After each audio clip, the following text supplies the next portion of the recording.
Sanitize hands and clean the area to be treated with skin prep.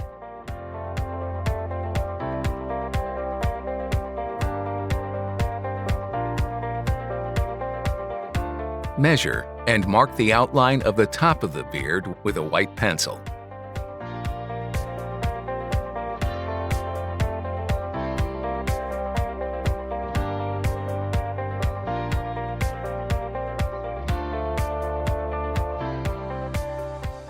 Apply wax to the area to be epilated.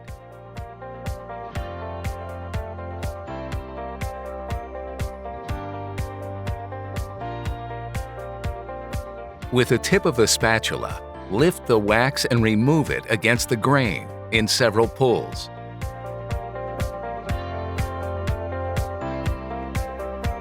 Apply a small amount of Foliclear, followed by Skin Protect.